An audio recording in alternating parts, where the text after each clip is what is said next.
Hello everyone, it's Jamal Thomas. Welcome to the Progressive Soapbox. So, yeah, let me make sure I'm seeing green. Hopefully there's no weirdness with this stream at all. So, I like Jimmy Dore. I'm a fan of Jimmy Dore's. I like Jimmy Dore a lot.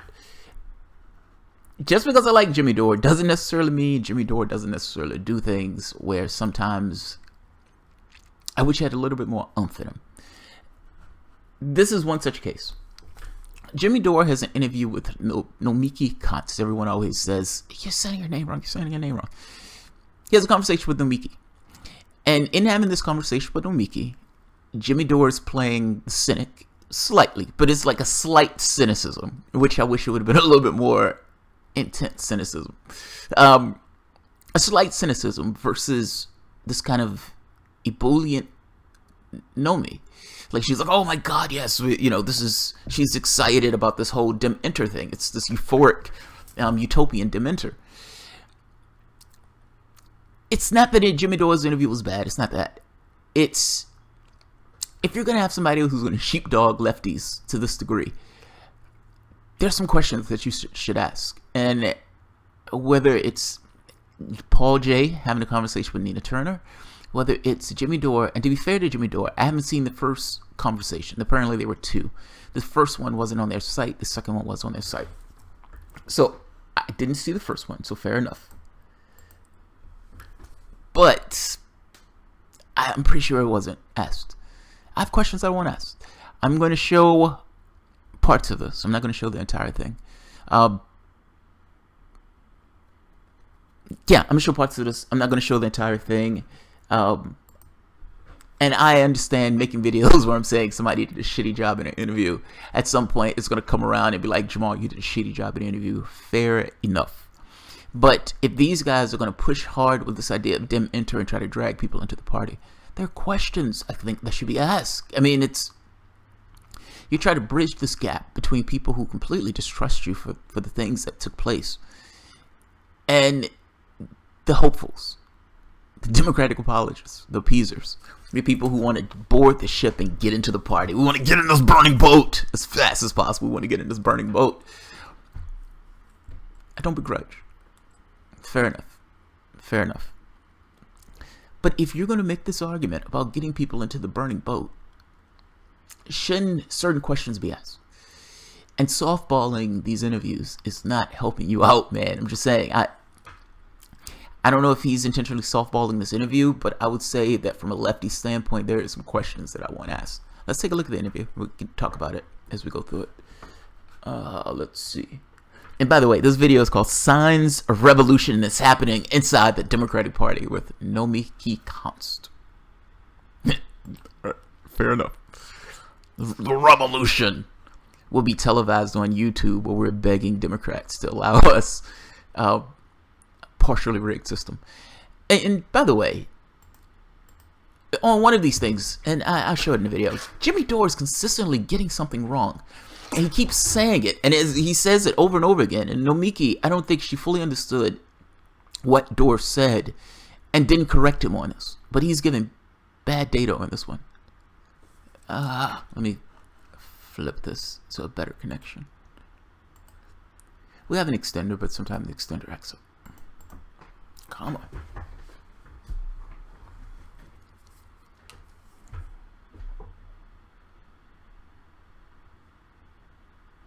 Come on, come on.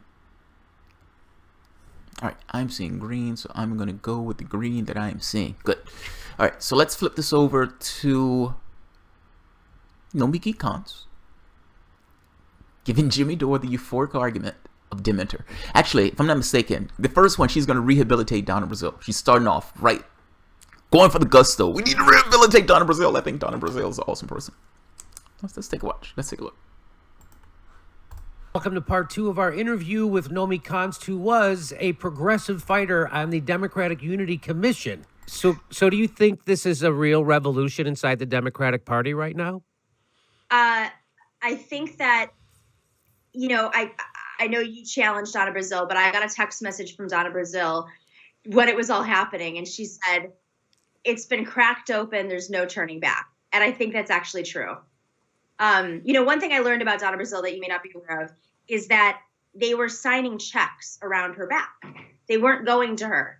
And you look at the checks and her name is not on the check. She is the person who is ultimately responsible for a lot of these $1 million, $3 million, $5 million contracts. And I found out from other vice chairs that they didn't have, the executive director and the treasurer didn't go to them. How is that possible that the chairperson of the DNC is left out of the check writing? Because Hillary Clinton controlled the DNC during the campaign. And how did the chair of the DNC not know that? Well, she wasn't. Don't forget, Donna Brazile wasn't elected chair. She became chair because Debbie Wasserman Schultz resigned and she was next in line. Right. Donna Brazile was never a Clintonite. And these are the things that people don't realize. Like, she had gone to war with the Clintons many times. So, there's lots of weird dynamics. Like, it's like high school, right?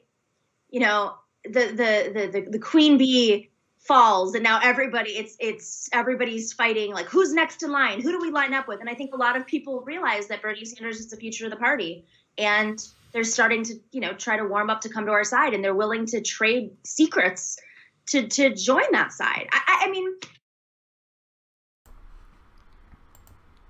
she has this extraordinarily sick fascination with Donna Brazile.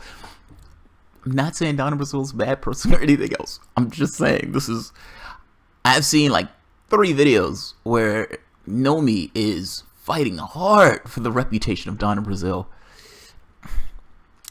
Is Donna Brazile a politician? Of course that answer is yes. Is it possible that Donna Brazile looks at the political landscape and let's say her political acumen has not necessarily been tarnished by her reputation or her interaction with the Democratic Party? And she says to herself, look, the country is moving in a particular direction, and we need to be in front of that bus. We need to be in front of that train. I suspect that Donna Brazile is a good soldier. And in being a good soldier, if she can try to move the train in a particular direction that she thinks the public will be in, she would take that train in that direction. But that's not saying she's taking the train there. I'm talking about from a rhetoric standpoint. You've attached yourself to somebody who you're assuming that what that person is telling you is exactly the way reality actually is. I don't understand why you have this belief system. These guys have looked into the camera as grinning idiots lying for the course of a year, not to mention they cheated a guy in broad daylight. And everything that this woman tells you, you're just eating it up. You're just, oh, Donna Brazile. You're just washing yourself with Donna Brazile. I understand it. She's a great fucking human being. That party is full of liars. That's what I know. So I understand you want to rehabilitate Donna Brazile. I understand you believe that Donna Brazile is completely on your side, and all of a sudden she's jumped ship and she's now in this kind of lefty thing. That may be true. That may be wrong. I mean, come on. Look, I understand you want to get people into the party. Fair enough. I understand you're on this Dementor camp. Fair enough. But certainly, you have to allow for a certain amount of cognitive bias in the way that you're interacting with this stuff. You're elated here. You're elated. I don't understand why you're elated. This still has to get voted on. I mean, let's keep going. I mean, but the secondary question is, why did Donna Brazile backtrack on her statement? When Donna Brazile came out and said they rigged it. If you're right, if Donna Brazile, she's not a Clintonite, she's none of this stuff, this person is jumping ship and switching sides and all this other stuff, and there's been she described it as if it's this food fight at school where the queen bee falls and everybody else scatters. A, I don't think this is like school at all. B, politics in this case, no, it's not like a schoolroom, but okay, if you want to use that analogy, fair enough. Everybody scatters to the wind. I don't know why anybody would scatter to the wind at school in this way. This is a horrible analogy, but let's go with it. You believe Donna Brazile has jumped ship. You believe that Donna Brazile is on your side. I'm saying it is very possible that Donna Brazile is a politician. And depending upon where Donna Brazile thinks the wind is going to go, Donna Brazile will check the wind and she may moderate herself in a way that goes in that particular direction or give the appearance of being in that direction. But that in no way gets across whether or not the actuality or the reality of the situation or whether or not that woman is on your side. So I get it. I don't understand why there's this level of unskepticism with it, but whatever. Let's keep going. But I do want to know why she backtracked. If you're right, if this person jumped ship, why did she backtrack? She came out and shamed herself. I mean, she comes out and says that they rigged it. And then a few days later, she comes back out and says, well, I never say rigged. I said it was the cancer. They got that woman on camera looking crazy, repudiating her own testimony. Is she a good soldier or has she jumped ship? Which one? Let's keep going.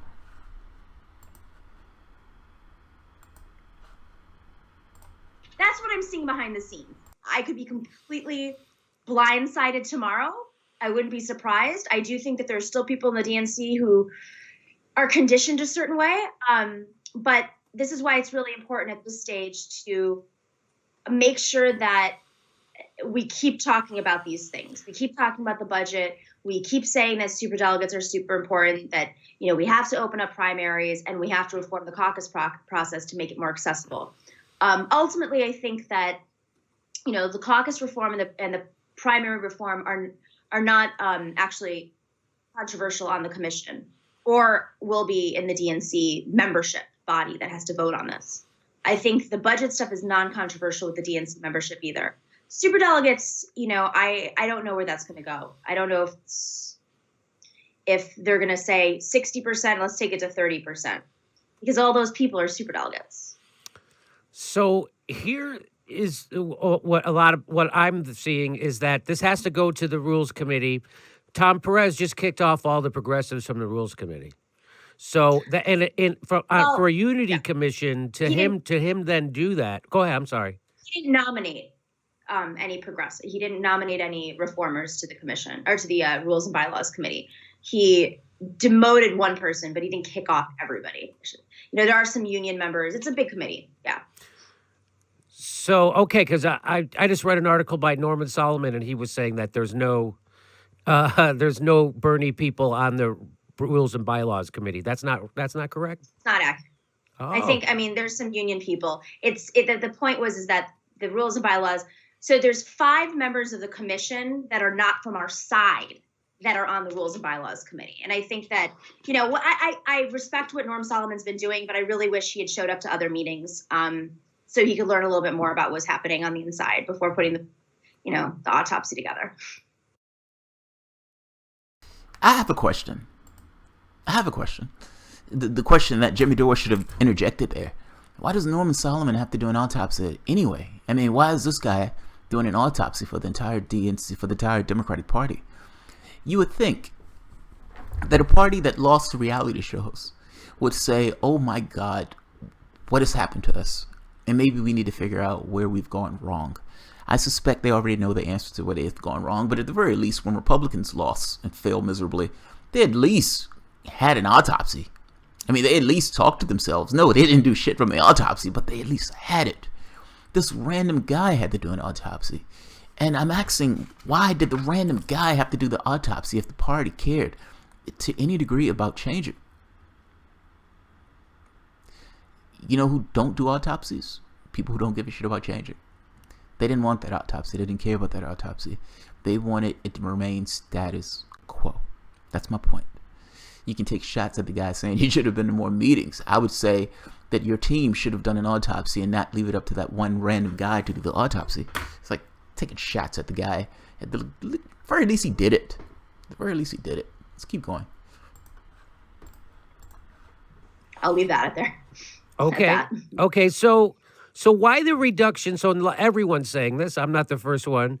If you're going to reduce the amount of superdelegates because you realize it's the opposite of democracy, why not get rid of them all, A, and then B, why leave? So they're leaving 40% of the superdelegates in place, but the new rule would be that they would have to vote along with however the populace in their state votes. So it almost is like, what's the point if they are bound to do that? And my thing is, they're going to overturn that rule when it comes to passing it. They're not going to okay that rule. So first, Jimmy Dore got that wrong.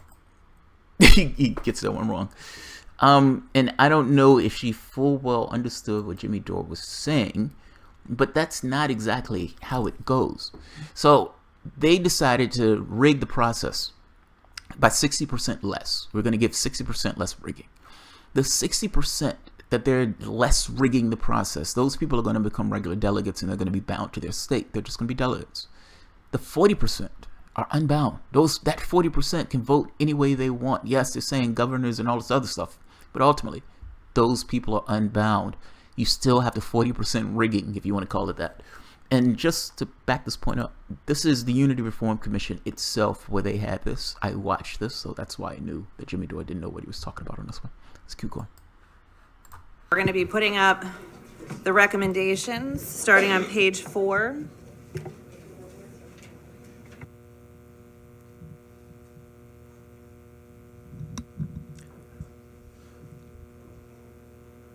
There's going to be a news conference after this meeting. It's the first of 2 days of meetings for the DNC Unity Reform Commission. This is the 5th time they've gotten together. They have representatives from around the U.S. appointed by the Bernie Sanders campaign, the Hillary Clinton campaign, and Tom Perez, chair of the DNC. So far today, most of the meeting has been Okay, amendments. so I'm going to read this, the first one, and then we can move forward with that. So recommendation number 1 under unpledged delegates, the commission concurs with the determination of the 2016 Quadrennial Democratic National Convention that the reduction of over 400 unpledged delegate votes, equaling nearly 60% of the total unpledged delegates in 2016, will strengthen the grassroots role in our presidential nominating process. It is important to the commission that the grassroots voice in the presidential nominating process be amplified. Hear, hear. Any discussion? So that's what they ended up with after Yeah. some language tweaks. It seemed as if all the amendments were approved unanimously, but there was an amendment to an Madam Chair. amendment. I think it would just be helpful just to clarify for people watching online and those in the audience who we are removing the superdelegate status for, right? So I think for clarification purposes, that essentially means all the state level DNC members. So state chairs, vice chairs, DNC committee men, DNC committee women. The remaining superdelegates will be the members of Congress, governors, and other distinguished party leaders.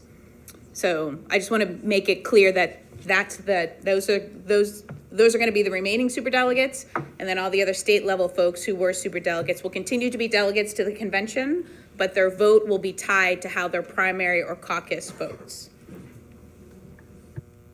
And I think we explicitly stated in the second.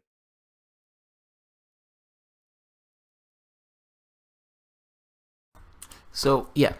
So, I just wanted to make that clear. I didn't want, I've heard him say it a few times. And every time he said it, was like, oh, dude, that's not it. That's not it. That's not it. That's not it. The 40%, the 60% less rigging, yes, those people are just going to become regular delegates of their state. Whatever their state votes, they're bound to that particular vote, at least for the first round.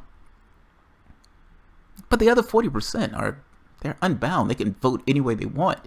You're asking her, why are they keeping it intact if those people are bound anyway? And the reason they're keeping it intact, because those people are not bound. You're just slightly missing it. All right, let's go to this one. Let's keep going. Their old ways. So when will we know the final date of the implementation of these new recommendations? It's not a firm date yet. It could be as soon as, or at least part of it is as soon as the winter meeting in January, February, or as late as the fall meeting, whenever that fall date is announced. They don't announce dates very well. Right, I know. You don't think, I guess the very next question should be, well, wait a minute. You don't think that's problematic? You don't think that's problematic? I have questions. I kind of want to fill in like right there in that particular block. So for the first one, why do you believe that they're having this unity commission? Now, I don't know if he asked that in the first hour, but I would like to get at a very specific point. the reason you're having a unity commission right now, the reason why Sanders was able to wield that much strength in getting this across and having this stick to some degree, was because you had 18 million people flee that party. They understood that there was a crack and a rift. They call it a unity commission for a reason. There was immense disunity. I mean, come on. 18 million people walked. Those people don't even consider themselves Democrats, and a large faction of those people are antagonistic towards the party, meaning they hate the party's guts. They hate that party's guts. So the first point, where do you believe you get leverage from? Why do you believe you have leverage? And I'm asking this question because I kind of want to nail down this thing of, why are they doing this? Like, why do you believe that the Democratic Party is going through such trouble to have this unity commission, whether it's showboat or not? Why do you think they're going through this dog and pony show? Why? What I'm trying to get at is they're doing this because they think that they're going to lose. They have this idea of, oh my God, we can't win if we have this many people that are fleeing our party. They understand it. They get it. Your shovel, your brick, the thing that you're holding, the thing that's in the background of that unity commission. No, the Doombringer hasn't walked through the door, but the Doombringer is outside that door. That guy is the thing that's allowing you to have the unity commission. That Doombringer. That's what it is.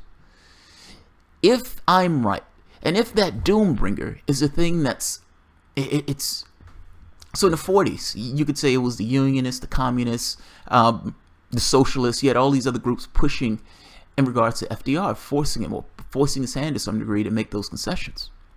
You don't have those groups. What you do have is a lot of pissed off people, for the most part, that have fled the party. Your unity commission is seeking to kind of bridge that gap in some way. I'm making this point that DEM-Exit is your brick. That's all of this. Yes, you might have said Sanders might have put this together, fair enough. But all of this, for the most part, is solidified purely because they're terrified that so many people are going to leave the party. That is the brick that you're holding.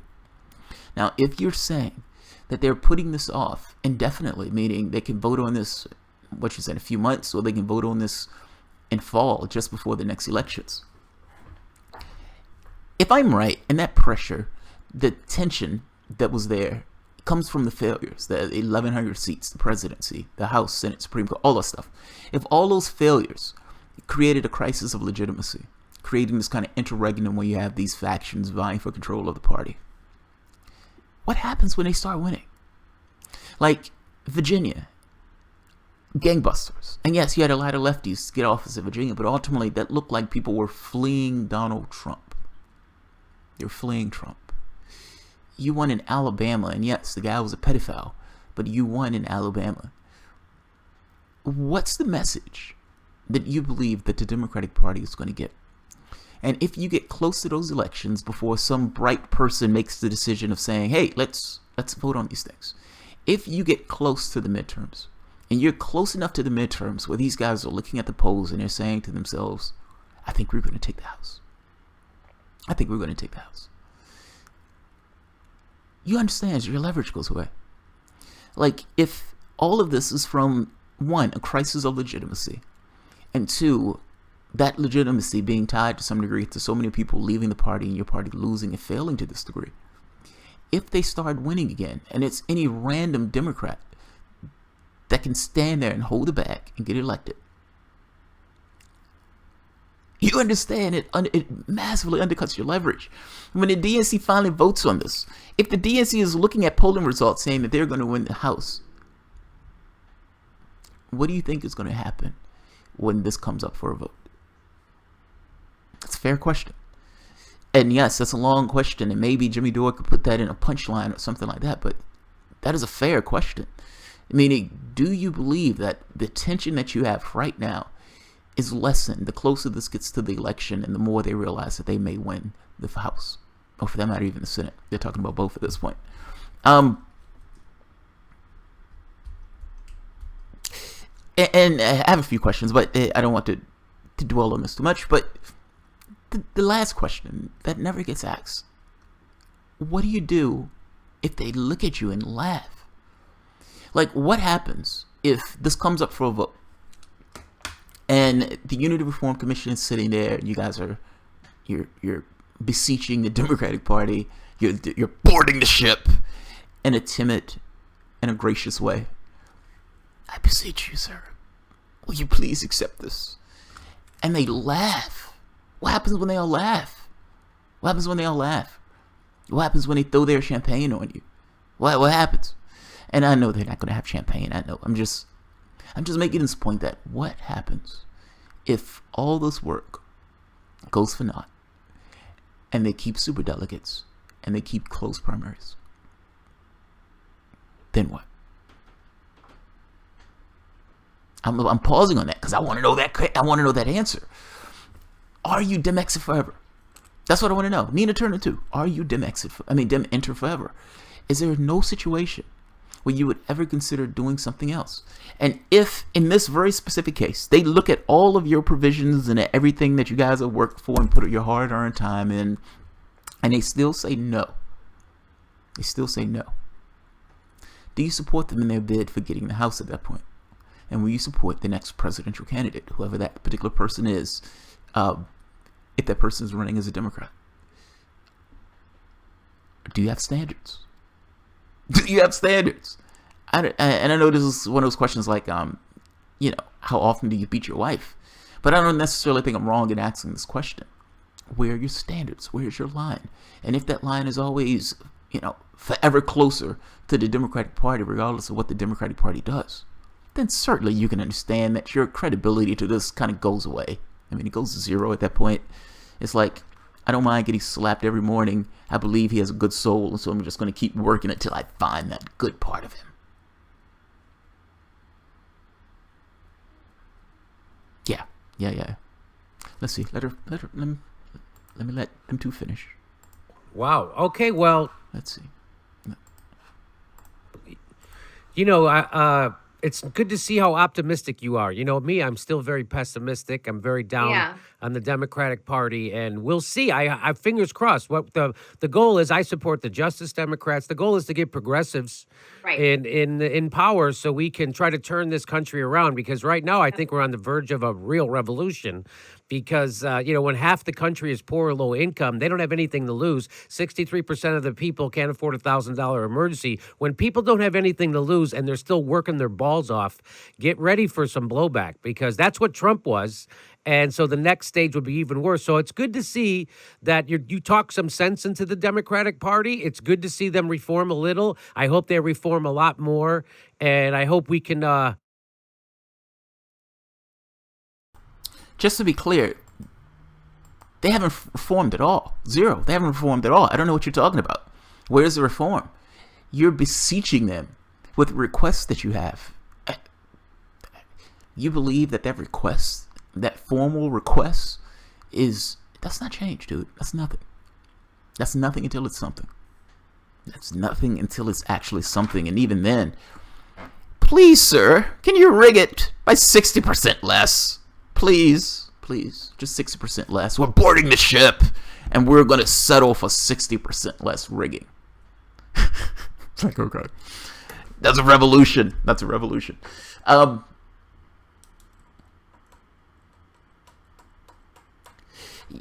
Yeah. I'm finished. I just wanted to make the point. Nothing has changed here. Nothing has fundamentally changed. They've had a meeting. They've requested some things, and now the DNC and the Rules Committee will have to vote on the things that they've requested to be changed. So just be very clear.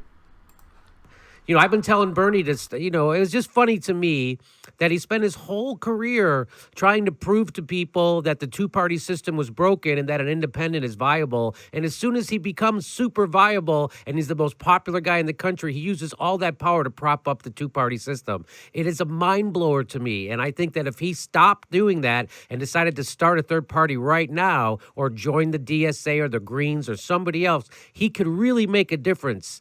He's making a difference right now, but so that's where I'm coming from. But you're giving me hope saying these things. I was reading Norman Solomon, so I was a little more down. Now I'm talking to you. I'm feeling maybe a little bit better about it.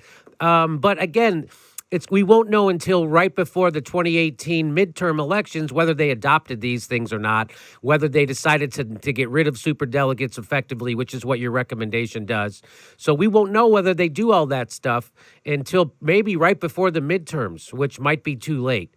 So possibly, but I do think that what's important here is no one's saying to wait until then. Just keeping the pressure on. Listen, the chairman can change some of these things on his own, and I'm going to start. Pressure to what degree? I need right there. He should have interjected. Pressure. What does that mean? Pressure. What does that mean? In what context are we talking about pressure in this way? I suspect that what you mean by pressure is keep bugging the shit out of them and keep pushing. Okay. And if they tell you no, and if they laugh, you understand that this idea of pressure, part of the threat of pressure is this idea that you have some stick that you can use with that pressure. You were pushing and pushing and you're pushing, but pushing to what end? Just pushing in perpetuity with no object in mind or no real capacity in order to get that thing changed?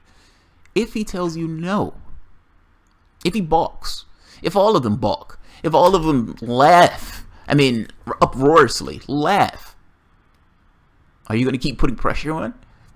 Next year, year after next, year after next, year after next. This perpetuity, doing the same thing over and over and over again and expecting a different result. Pressure to what end? That's what I'm asking. Pressure to what end? And at which point do you say, okay, this isn't working. The pressure isn't working. All I want is a meeting of the minds. That's all I want. I'm not intentionally trying to be surly. I do want a meeting of the minds. I at the very least want DEM-Exit or Dementor. I just want Dementor, to be honest. And if their pursuits fail, if the DNC don't adopt those pursuits, if the DNC looks at this stuff and says, yeah, we're not even going to not rig it by 60%, we'll give you zero. We'll give you zero. If your pursuits fail, if they don't accept those rules as you've put those rules and beseeched the party to accept the rules, if they don't accept that rule set, can you at the very least agree with me that you guys have failed in that pursuit and that you have to give the DEM-Exit crowd a little bit more legitimacy and credibility at that point, because ultimately your pursuits have proven to be unfruitful? I don't know the value of the Unity Commission, which is why I'm not trashing the Unity Commission. At least I'm not trying to. I'm just saying it's an unknown quantity to me. I don't necessarily know what takes place in 2018, so I don't necessarily know what these guys are going to vote on and how they're going to vote. It sounds like the best case scenario that we can expect from the DNC is to rig it by 60% less, however. So, yeah, better finish. Start openly saying that, like, don't wait for us, don't wait for these commissions. You could easily do it with the change of policy, simply enough. But the key thing is I'm not necessarily optimistic and hopeful. I think this all comes down to pressure. We're only as good as the pressure that we put on them. And I think one of the reasons why Bernie, Senator Sanders. Again, that word pressure. I just want to interject something real quick. That pressure that she's talking about, that esoteric pressure, that comes from a tension created by their failures. This kind of the legitimacy argument. It's a question of legitimacy. How can you call yourself legitimate if you can't win a goddamn election? So I understand the pressure thing, and it's also the secondary pressure of people pushing on them. But the people pushing on them, the stick that you have in that case, the argument that you have is you guys are failures. You guys have lost all throughout the United States. You guys couldn't be the reality shows. The moment that it becomes, holy shit, we can win. We don't have to change squat. People are terrified. They'll put us back in that office. Your pressure goes away. That's all I'm saying. Your pressure goes away. The pressure that you have is effectively the DEM-Exit group. You guys are playing off one another. So let's keep going.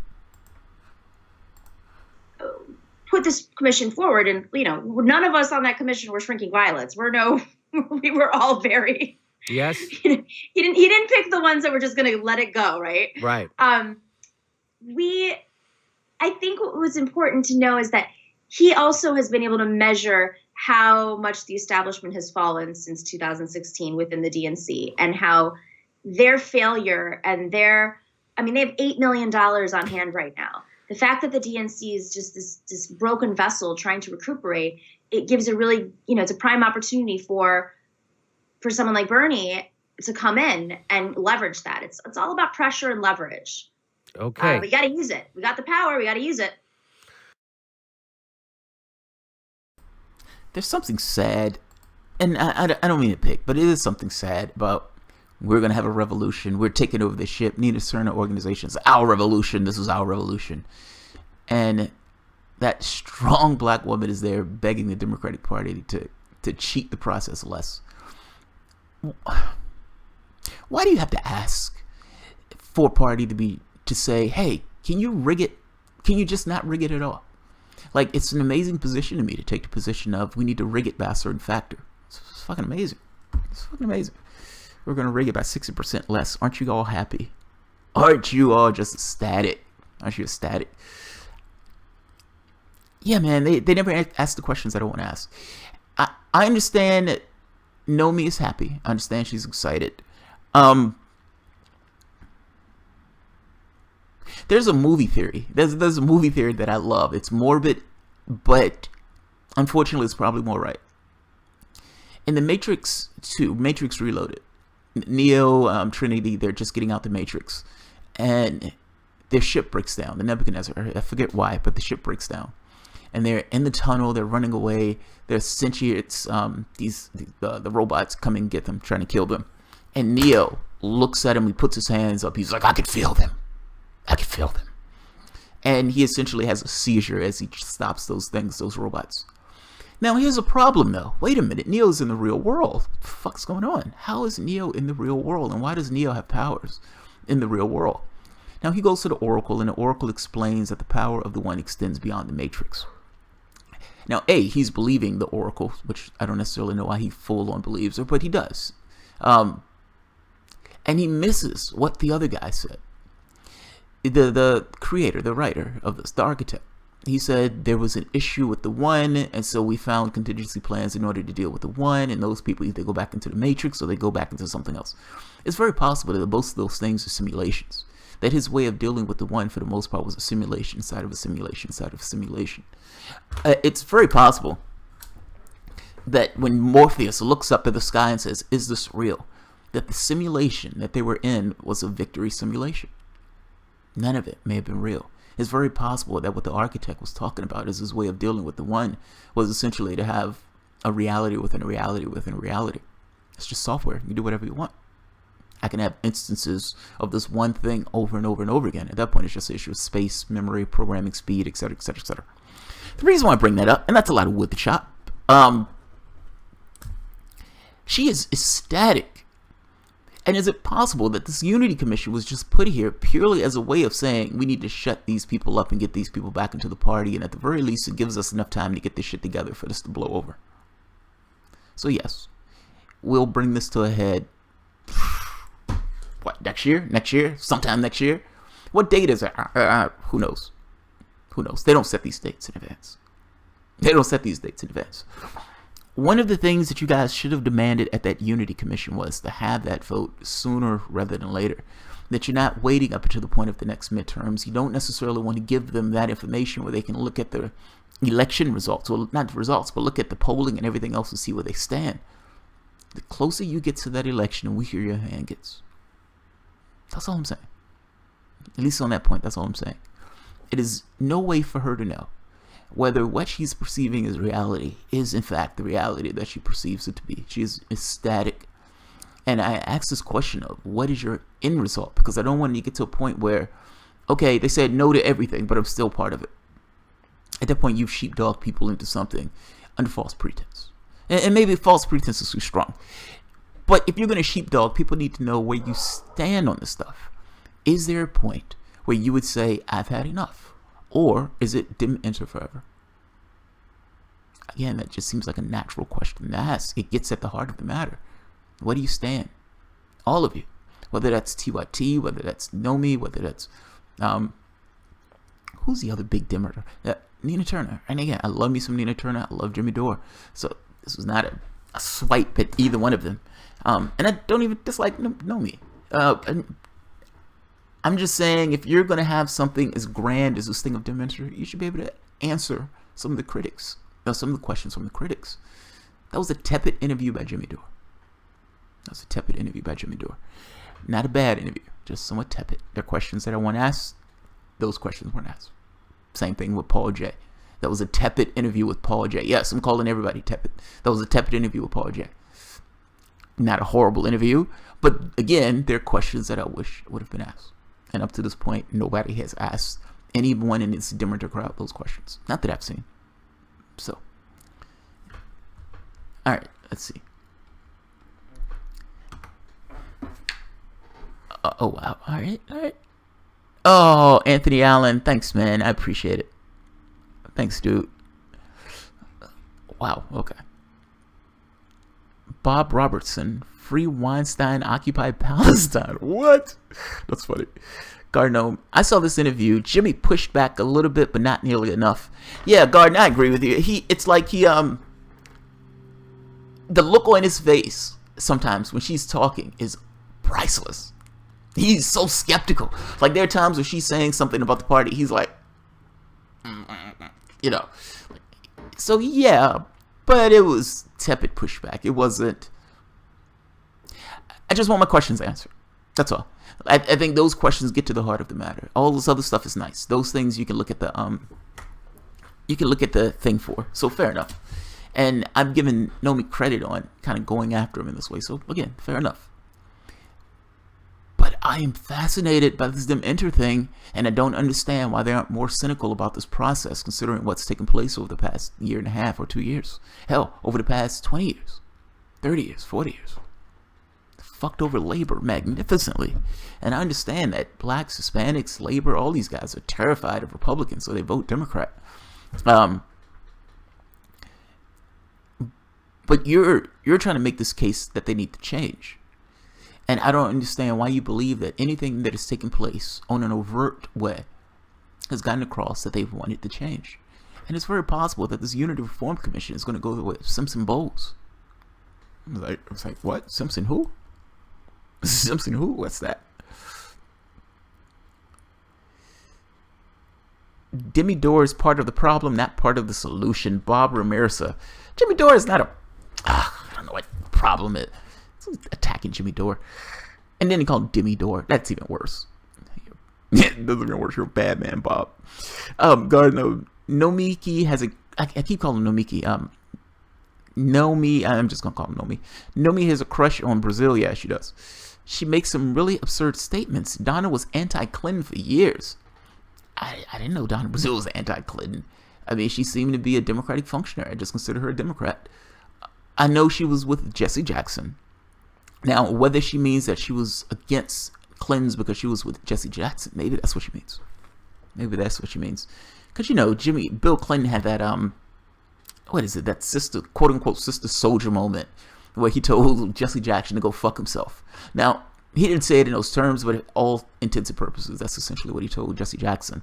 Unfortunately, he also told labor to go fuck itself, and the 99% to go fuck itself, and everybody else to go fuck themselves. So, I consider her just a good soldier. That's all. Jamal is in a Twitter feud today. I think his contact with H.A. Goodman affected him. Luca Clemente.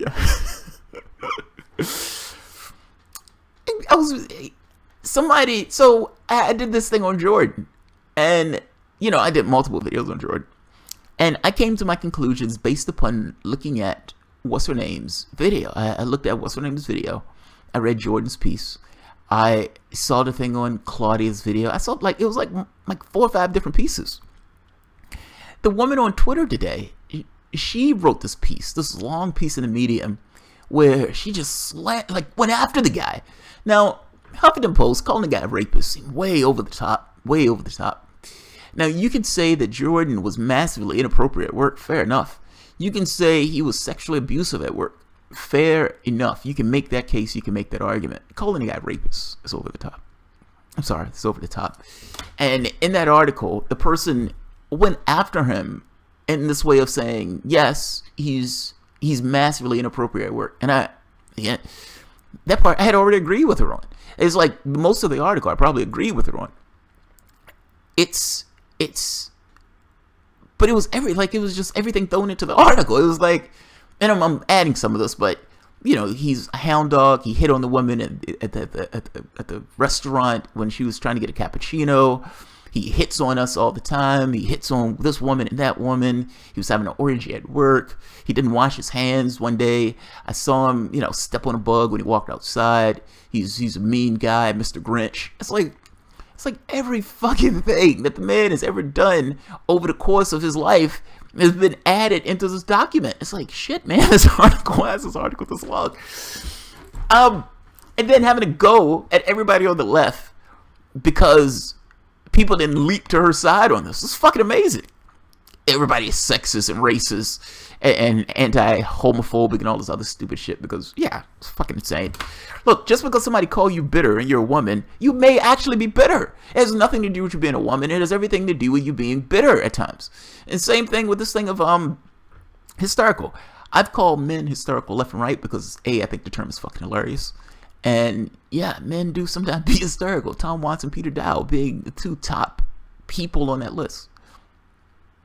The world is not processed purely through your vagina. I mean, people could say things that don't necessarily relate back purely to this kind of being sexist or racist or homophobic, etc., etc., etc. So yeah, so yes, I was enjoying myself. You know, the funny part is, I said yesterday, I think it was a day or two ago, I said, you know what? I'm being too snarky on Twitter. The Twitter thing has gone to my head. I've been too snarky. I need to reform and calm down a little bit when I'm on Twitter. I literally had this conversation with myself because I don't think somebody blocked me. I think something took place while I went after somebody for something they said. And I thought to myself, yeah, that's not good. You probably shouldn't do that. And ultimately, anything that you do, somebody can do the same thing to you. Ultimately, then, you know, is that what you want to live, etc., etc., etc. And then it was today. And then shit just kind of went to the wayside. Went to the wayside big time. Totally went to the wayside. I was having fun. Lisa Houseman. I have to leave, pet hacker. I'm typing a meeting and using a headphones. Was just having a cigarette. Oh, that's awesome. Thank you for showing up. I appreciate it.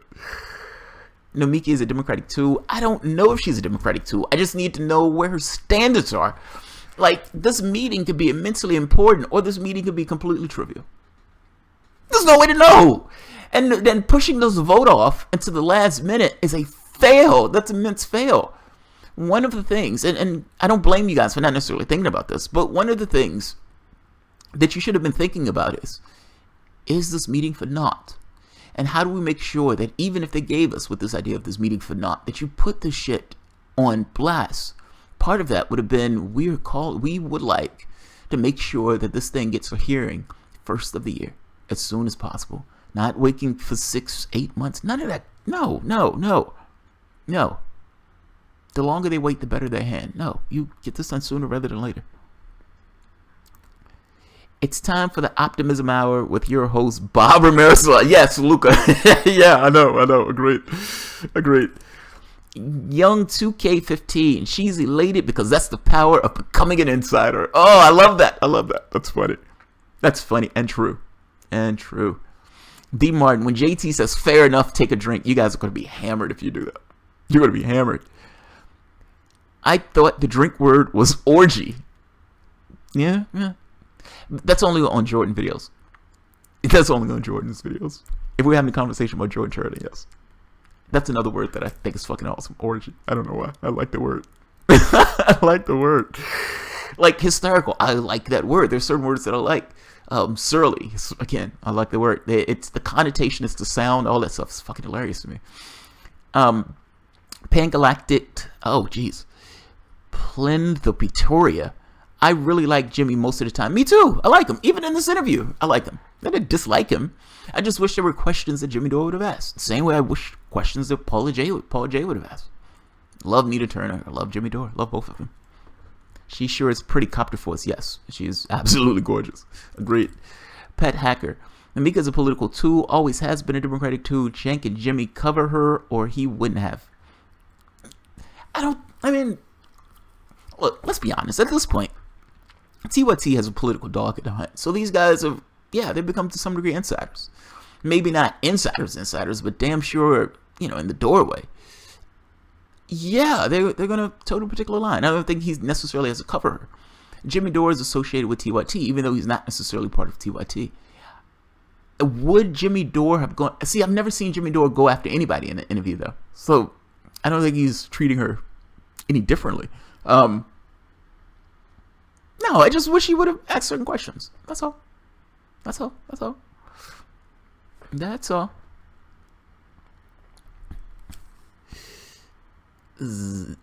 Zox Abux, just say no, Nomiki. That's funny. Oh, Pet Hacker. Chen hired Nomiki in his attempt to become a super delegate for the Democratic Party. Garden Gnome, you and I know exactly why she's part of TYT. No way. No way. There's no way. I don't believe that. Hello, Jerk. I can't watch this live, but I was very disappointed with the interview. I'll have to watch this later. I'm interested in Jamal's take on this. Like I said, man, it wasn't that the interview was bad. I think for us, we have a particular focus on this, or a view on this. And I suspect that we're probably more in the Dem-Exit camp than clearly we're not in the Dementor camp. To bridge the gap, yeah, there's certain questions she has to answer. And these softball interviews are not cutting it, man. It's like all of these Dem-Enters are out in force. It's amazing. K. Doolittle. Nomiki is not sincere, and I find her voice grating. Her voice is not grating. Come on. Come on, come on. Zox Avix. Progressive Fox News sheepdog, good looking, so can't be misleading. Alright, so fair enough. I've said that myself too. It's like, oh my god, this person is so pretty. And I was talking about the it was a woman for CNN who came out with this bombshell news story about Trump that wasn't a bombshell at all because the news wasn't true. It was fake news. And I was like, oh my god, she's so pretty. She has to be telling me the truth. And it's like, she's sparkling. Same thing with guys. They have these polished, perfect guys looking into the camera, giving fake news out. But hey, they're polished. What they're telling me has to be true. They're on television. The best liars are good-looking sweethearts, physiognomatically. I don't think she's lying. That's the thing. I don't think she's lying at all. I think she's being perfectly honest in the way that she's looking at the world. I think she's being perfectly earnest. Let me bake that into the cake. I think she's being perfectly earnest. I just think she's wrong. There's a difference in those things, man. I can agree with her in regards to what her aims might be. I don't even know if I agree with her aims. Because I think this country needs radical change. I think going back to the 40s and trying to change the party just to go back to the 40s is not enough. It's not enough. But that being said, I take her at her word that what she wants to accomplish is to reform the party. I take her at her word. Same thing with Nina Turner. I take her at her word. But that's a different question on whether you can do it. And that's a different question on whether or not you should just believe each and everything that comes out of that party's mouth. So, yeah. Rebel Cage Rattler. Damn, didn't get the notification. I'm late as usual. It's okay, Rebel. It's okay. It's okay. You're here now. That's all that matters. Copter Force. So Jenga's trying to get into the club, but he's not in yet. So the club elite lizard people let's in new people off the street now. Then that's news to me. You're talking about Alex Jones. The lizard people let people. Yeah, that's funny. That's funny. D Martin, another cynic. JT is still trying to convince himself that Reform Commission amounted to something. No, I'm not. I don't know one way or the other. That's what I'm saying. I don't have to convince or not convince. It's nothing. It's ambiguous to me. I don't need to fall on the side because there's no way to fall on the side. It's like you can believe that it was bogus, fair enough, but acknowledge that that's your belief. In the same way that you can be elated about the changes that you make, but again, acknowledge that's your belief. You have no idea what this amounts to. This could amount to nothing or amount to something. We don't know. That's my position on it. I had nothing yet, if that makes sense. Winkle the Bernie bro. Howdy people. What's happening, Winkle? Pet Hacker. No party preference here. Not going back to the Democratic Party. Sorry, Nomiki and the Justice Democrats. Not enough to get me back into the fold. Pet Hacker, I agree with you. I mean, come on. We have this ridiculous conversation where they're saying, look, we'll rig it 60% less. Is that enough? Is that enough? Is that enough? Yeah. We agree on that. We can agree on that. 60% less rigging. And the group that's trying to have a revolution and boarding the ship is saying, hey, we beseech you to rig it 60% less. Would you be okay with doing that? Would you be okay with doing that? Yeah, I agree with you, man.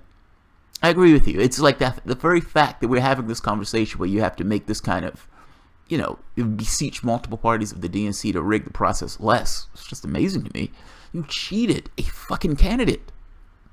It's like, come on. You didn't think there was going to be a penalty for your failures and cheating in this way? And I don't understand why there's this automatic belief all of a sudden that everything that comes out of these guys' mouth or everything that she's enduring or encountering in this particular moment is actually real. None of this may be real. Like, she's elated over this. Yes, we just got to keep the pressure up. You just have to keep the pressure. If you're going to always vote Democrat regardless of the situation, then you don't have any pressure. Your vote is perfunctory. It doesn't matter. Your only leverage is the willingness to walk and start something new. And if in every situation you're going to be willing to vote for that party no matter what that party does, it's like party has sex with the maid while you're watching and you still believe that the party has a good heart and you're going to somehow change it. It's like, come on, be honest. But this is kind of my point. I don't see anything wrong with saying, look, if our reforms don't go through the way they are, then Dem-Exit was right. Dem-Exit was right. Now, the contrary is also true, though. If those reforms go through the way that they've been instantiated up to this point, then yeah, at that point you have to give them Dem-Enter some level of progress of saying, fair enough, you guys were right. Yes, they rigged it 60% less, and you were able to get superdelegates. You were able to get open primaries. Congratulations. See what it is when it happens.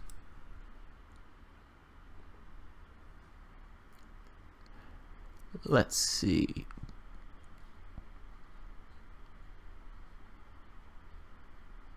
Rebel Cage rather. Winky did something. What did Winkle do? I just reached 1,000 subs. I'm so grateful. Go ahead, Winkle. Go ahead. Good fucking job. Good job. Rebel Cage Rattle, you rock. One day I'll get to 100. Rebel, yes, you would get to 100. Rebel, I have to be honest, I did not know you had a channel. I'm sorry. I'll check you out.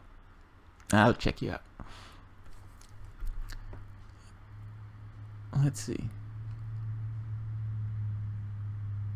I'm not saying that. Tomosa Young, you saw them DNC fuck faces when Nomiki bitched them out. Yeah, it was funny. The look on their face was amazing. Nomiki is a chosen sheepdog front woman from the Unity Commission bullshit session.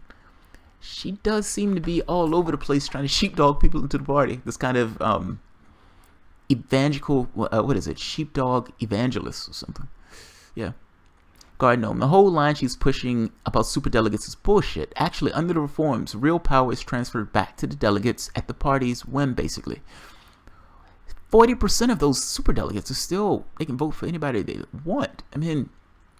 Yeah, it's being transferred back to the party. I guess they're making a point that, look, 60% of those are being transferred back to the states, meaning who wins that particular state. I think that's their point. I think that is their point. Red economics. What's happened to red economics? She reminds me of a chihuahua, a lot of yipping, but no real threat to power. Yipping mutts. That's sad. Dore is just Bob Ramirez. Dore is just one more that they allowed to run to the end of his leash, much like Sanders. Oh, I knew Sanders was going to be brought in. I knew Sanders was on Bob's tongue. He's like, when can I get to Sanders? When can I say something about Sanders? Tabitha Enriquez. Some of those changes also have to be accepted by Democratic state parties. Tabitha, yeah, you're right. Now, they can use this kind of stick or carrot and stick approach, but yeah, some of those changes have to be taken by the state parties. Totally. Although I like to rant on the DNC, red economics, so did I. And I gave her credit for that rant. It was fucking awesome.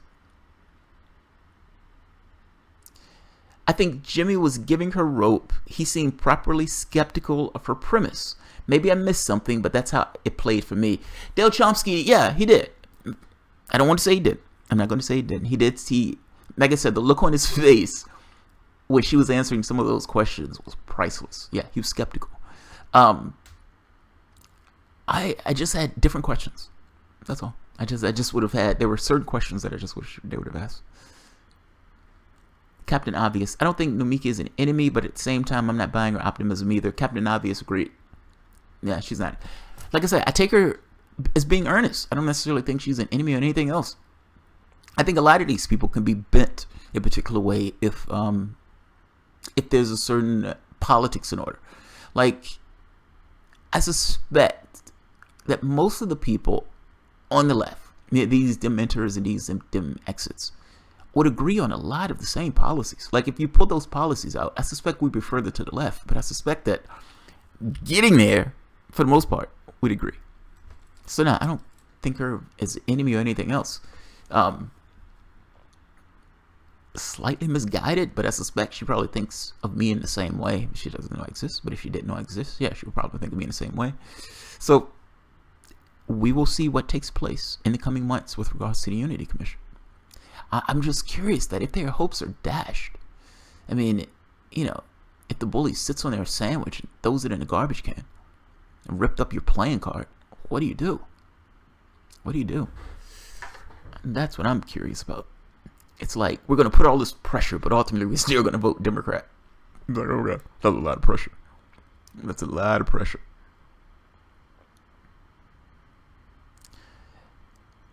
Orthidium, I love that name. Third party will make Democrats do their homework on their own without the need of being pushed or pulled. Yes, agreed. It's like, why do we have to be pushed or pulled? If that's what you believe in, that's what you believe in. Clearly you believe in something else if somebody has to push or pull you to get you to a particular position. It's like you have to keep pressure. Why do you have to consistently put pressure on these guys to do the right fucking thing? Why? It's like, you're not tired of that? At which point do you say, okay, we need something else? At which point? At which point? Dalton Dore, are you happy yet? Come on. We're rigging it by 60% less. I can't believe you're not happy. I can't believe you're not happy. I don't have a problem living inside a simulation. I'm just saying this particular simulation sucks ass. Agreed, Dale. Agreed. Totally agreed.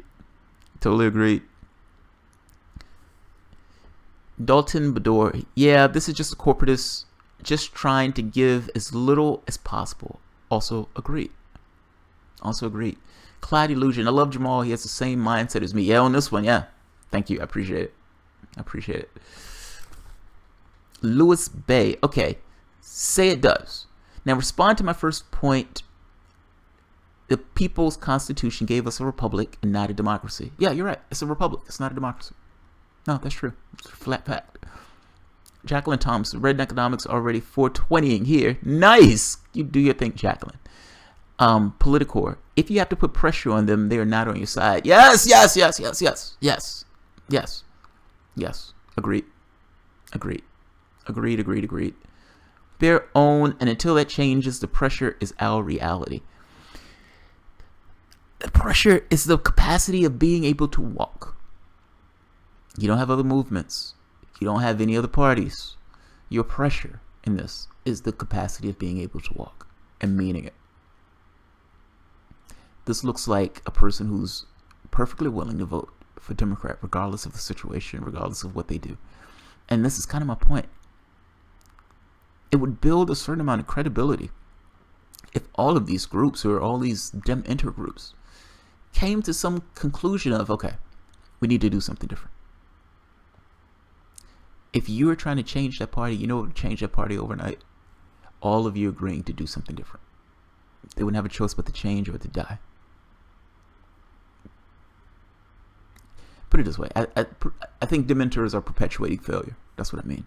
And you have all of these issues that are associated with your globe and your planet, and you honestly believe that the Democratic Party has any solutions whatsoever. You're pushing them just to try to have a goddamn fair election. Come on. Stephen Boney put it, Putin is the richest man in the world and is obviously murdering oligarchical authoritarian. Whack cackle. There's a reason Rothschild Rockefeller's names don't appear in the world's richest lists, among others. Royce Dock, we've got to hit the streets marching, no establishment speakers. Rob Illinois, Jamal, do you think Trump's tweet about Gillibrand was slut shaming? No, I don't. I took him as putting corruption out in the open. No, I don't think it was slut shaming. Here's the problem with this, man. If Donald Trump had the same thing to Romney, I had the video. I put the video up on Twitter. He was like, Romney came to me on his knees begging. Now, unless he's trying to say Romney is trying to blow him, or Romney was trying to give sexual favors, which he may be saying that, by the way. But if you're looking back in his past and you're saying, okay, he said this about men the same way he said it about women, at the very least, he's an equal opportunity offender on this. The problem with Trump is a gross human being.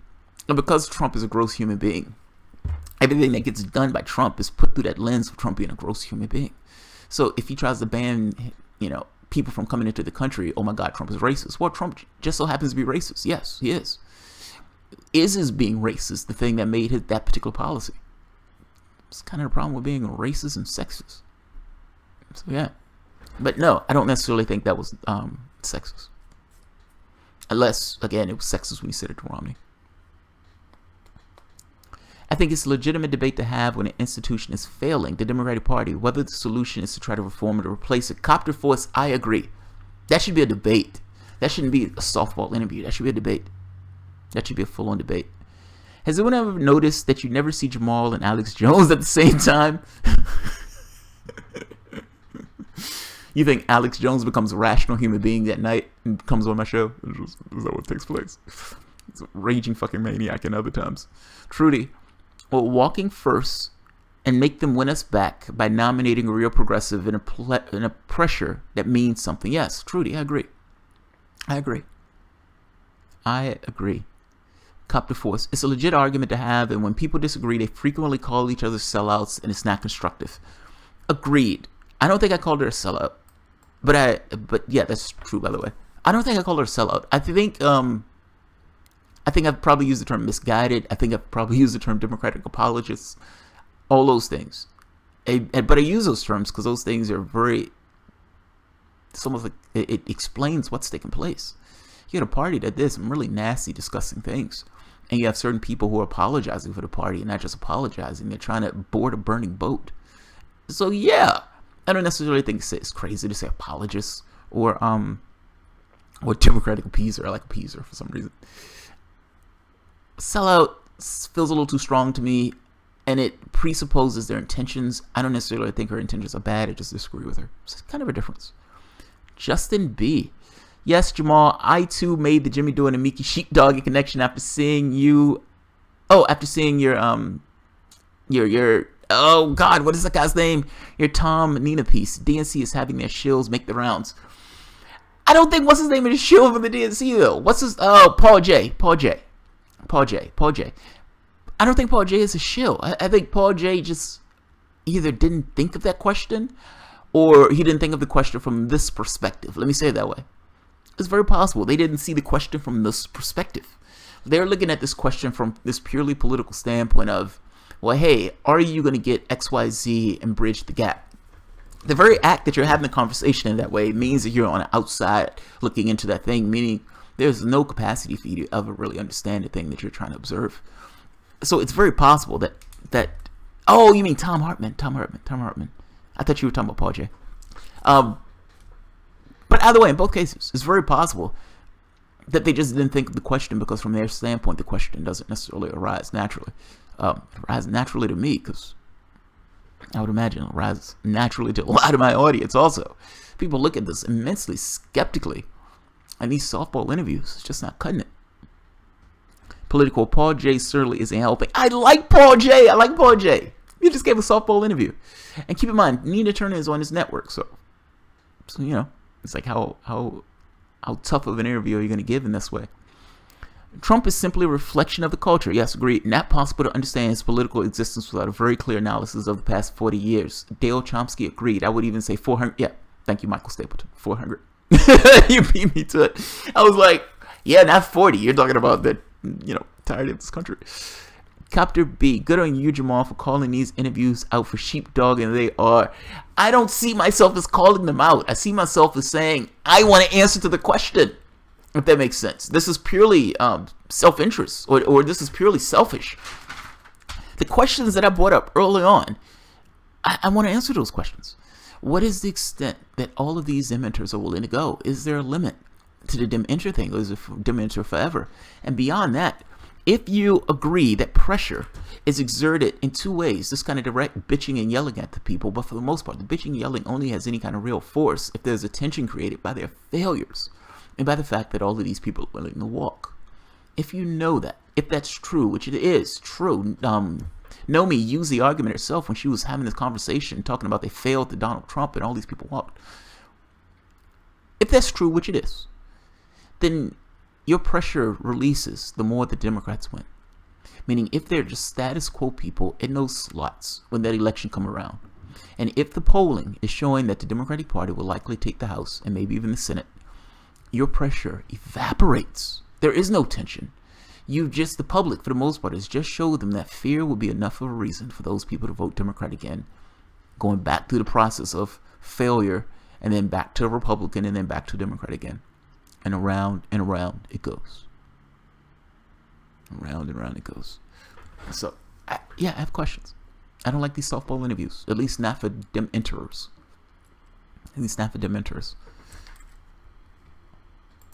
Orthidium, Trump is destroying net neutrality. Obama put the guy up, by the way. Obama put the guy up. Yes, Trump is okay with doing it. Obama put the guy up. Call it what it is. This is both. This is not one or the other. I was trying to do that bite-sized chunks, but yes, you're correct. Dale Chomsky, that's funny. Bob Ramirez could be that Trump is one playing 3D chess. His goofy tweets might be smarter than we think. I think those goofy tweets send the press off into this kind of chasing a dog down a rabbit hole while he's doing other nasty shit. It's like they don't deal with his actual policies. Policies are gross and disgusting. But they don't deal with those. That's another question I would have. If Nomi thinks that Dementor is right, if Nina Turner thinks Dementor is right, if TYT thinks that Dementor is right, if all these other groups think that Dementor is right, do you believe that the Democratic Party right now, as it stands, you had a millionaire tell them to shut the hell up about class, and they turned around and shut up about class. It went to this thing of sexuality. Getting rid of Al Franken and Conyers, and then screaming at Donald Trump is sexist, which Donald Trump probably is sexist. But I'm saying this is somewhat of a political gimmick to obfuscate from these issues of class. This is kind of my point, man. That's disgusting. If you're going to deal with issues of identity, then deal with issues of identity. But that's stop pretending that these things are separate and distinct from one another. Having a conversation about identity, yes, you can have the conversation. But you can protect and stand up for identity while focusing on economics. They choose not to focus on economics. They choose to focus on identity because, for the most part, identity keeps everyone else happy. Identity doesn't challenge this kind of corporatism thing at all. Ultimately, they love this idea of multiculturalism because there's just more people buying shit that they don't need. And they can use that to say the other people sexist and racist and anti-homophobic and whatever and blah, blah, blah, blah, blah, blah, blah. So yes. Yes, the stuff obfuscates. Zach Simpson, Jamal, totally agree. Jimmy does an amazing job 99% of the time, and the other 1%, he's too fair to the Dementor crowd. I feel like it's pressure from TYT. Oh, man. This is why people always get on this TYT thing with Jimmy Dore. I don't know if they pressure him in this way. Maybe I'm a sucker on this. Maybe I'm naive. I don't know if they pressure Jimmy Dore in this way. I think the tie is implicit, if that makes sense. It doesn't have to be explicit. Like, I know Jimmy Dore has his own comedy routine and everything else, but I didn't know who Jimmy Dore was until he was on TYT. He has an affiliation with the network. I don't think he's going to bite the hand that kind of got him a start, particularly if he has any level of loyalty, in a sense. So, I don't think it's explicit. I don't think it's, hey, you need to toe XYZ line. I think it's just this implicit respect that he has for working with the organization. That would be my guess. I don't know if that's a flat fact, but that would be my guess. Brian Tan, not everything is a conspiracy theory. Yes, Brian, that's my point. I didn't want to say it that way, but yes. 24-hour lip. Amen. Seriously wish Jimmy would leave 2IT and start his own network with the real progressives. Why do you? I don't understand why you guys think Jimmy needs to leave. Jimmy is fine. I definitely prefer Jimmy Dore over Sam. One less concentration. Yeah. What? Yeah. One less concentration camp. Sam Cedar, or Sam one concentration camp less Cedar. Yeah, that's funny. Oscar Chavoya Chavez. Jesus Christ. Ben Tan. In one way, those facts prove that he was not part of the fraud. I donated, and I know our email addresses are in the collection of the Democratic Party. I still receive emails from them. Unfortunately, I do too. Ryu Dithren. No, Jamal, you're right. TYT is not pressuring him. He does have absolute freedom in his own platform. Yes, I agree, Ro. I agree. Copter Force. As far as ego problems, megalomania, etc., Trump and Clinton both have their shit going. Yes, they do. Copter Force, agreed. HumanityParty.com. Michael Stapleton. That name is familiar to me. I don't know why. Robocage Rattler. Yes, Copter. If anyone has ever followed Trump obsessively for the last 2 decades like I did, then they would see he is a product of culture and upbringing. Yeah, rebel. Yeah, agreed. I agree with you, Jamal. Identity politics equals obfuscation. Mainstream media uses identity politics a lot. We see it in Alabama. Economics is the #1 issue in America. And it's, it's not just the media. It's the party itself. Like when you're grabbing and clinging, it's like every darkie that walks by, you're hugging on him. You create a dichotomy in the country. This has been blowing me away. But you'd have people of other races use white as a pejorative. It's like you're bashing a guy for being white. What the fuck are you doing? Is it okay to just be who you are without using race as something that hits somebody over the head with one way or the other? It's almost like there's this weird thing on the Democratic side where they've nailed, or they've almost like distilled themselves down with this idea of identity exceeding everything else, not realizing that they're being fucking had. They're being had. Yeah, man. Your streams give me life, JT. Thanks for the time. Aw, thanks, Dale. I appreciate it. Oh, geez, we're over an hour. All right. I am going to kill this. I appreciate you guys for showing up. I always appreciate you guys for showing up. And for all the people who donated, absolutely appreciate it. Thank you very much. Zach Simpson, I love Jimmy Dore no matter how many weak interviews he does. Oh, yes, I love Jimmy Dore too. So this was not a hit on Dore. It's not a hit on Dore at all. I just, like I said, man, this is my own biases. There's certain questions I just wish you would have asked. So this is not a black mark on Dore at all. I just have this feeling that I'm immensely skeptical of the Dementor thing. I am fantastically skeptical of the Dementor thing. And Nomi is a great... Look, if you wanted a sheepdog, if you wanted a sheepdog that has looks and can get that across, like this kind of polished, perfect person thing, and can make the point, she's your person. She's your person. Doesn't necessarily mean you let her off the hook when you're on an interview with her. I don't care if you guys are on the same network. If you're skeptical of DEM-Enter, which Jimmy Dore is, even in an interview, skeptical of that stuff, then there's certain questions you should ask, particularly with this idea of understanding the quantity that you're dealing with in that interview, in that conversation. Do you have an exit ramp? That seems as natural can be. God, I want that question asked to Nina Turner, Bernie Sanders, and Nomiki. If she's going to play this role of sheepdog, yeah, I have questions. So I'm going to leave it at that. Yeah, I love Jimmy Dore. I don't care if it's a weak interview. I still love Jimmy Dore. So, all right, guys. If you enjoy the content, feel free to share, like, subscribe, and of course, you can always support the Patreon. Thanks, everyone.